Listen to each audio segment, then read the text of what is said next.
गणपति बप्पा मोरया। नमस्कार दोस्तों, आप सबका बहुत बहुत स्वागत है आपके अपने चैनल द एंशिएंट कथा में। दोस्तों, क्या कभी आपने सोचा है कि इतने बड़े भगवान गणेश जी की सवारी एक चूहा क्यों है? सभी देवताओं के पास एक से बढ़कर एक सवारियां हैं, लेकिन सबसे पहले पूजे जाने वाले भगवान गणेश जी के पास छोटा सा मूषक ही क्यों? चलिए आपको बताते हैं आखिर श्री गणेश जी के पास ये सवारी कहाँ से आई और असल में ये मूषक है कौन।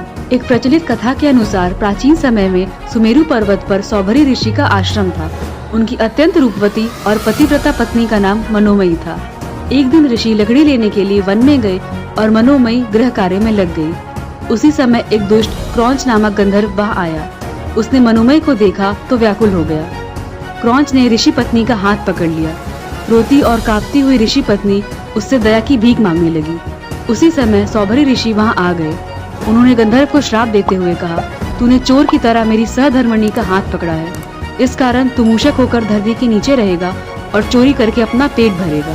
कांपते हुए गंधर्व ने मुनि से प्रार्थना की, हे मुनि, अविवेक के कारण मैंने आपकी पत्नी के हाथ का स्पर्श किया था, मुझे क्षमा कर दें। इस पर ऋषि ने शांत होकर कहा, मेरा श्राप व्यर्थ नहीं होगा।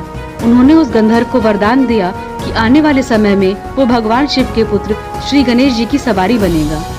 क्रौंच कोई छोटा मोटा चूहा नहीं, बल्कि एक विशाल चूहा था जो मिनटों में पहाड़ों को कुतर डालता था। इसका आतंक इतना था कि वन में रहने वाले ऋषि मुनियों को भी इससे परेशानी थी। एक बार उसने ऋषि पराशर की कुटिया भी तहस नहस कर डाली। महर्षि पराशर भगवान श्री गणेश जी का ध्यान कर रहे थे। कुटिया के बाहर मौजूद सभी ऋषियों ने उस चूहे को भगाने का बहुत प्रयास किया, लेकिन सफल न हो पाए। इस समस्या के समाधान के लिए वे भगवान शिव के पास गए और उन्हें सब कुछ बताया। तब भगवान शिव ने अपने पुत्र श्री गणेश को इस समाधान के लिए मुनि के आश्रम भेजा।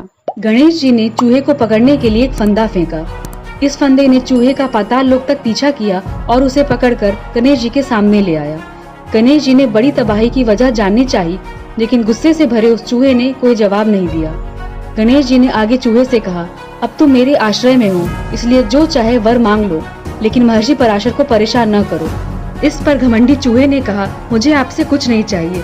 हाँ, अगर आप चाहें तो मुझसे कुछ मांग सकते हैं। इस घमंड को देखकर गणेश जी ने चूहे से मुस्कुराकर कहा कि वे उस चूहे की सवारी करना चाहते हैं। चूहे ने उनकी बात मानी और सवारी बनने को तैयार हो गया, लेकिन जैसे ही गणेश जी उस चूहे के ऊपर बैठे, वो उनके भारी भरकम वजन से दबने लगा।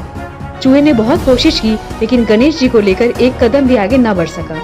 चूहे का घमंड चूर चूर हो गया और उसने गणेश जी से कहा, हे गणपति बप्पा, मुझे क्षमा कर दें, आपके वजन से मैं दबा जा रहा हूँ। इस समय याचना को स्वीकार कर गणेश जी ने अपना भार कम कर लिया और इस तरह से मूषक गणेश जी की सवारी बना।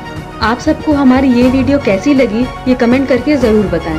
वीडियो पसंद आए तो इसे लाइक करें और हमारे चैनल द एंशिएंट कथा को सब्सक्राइब करें।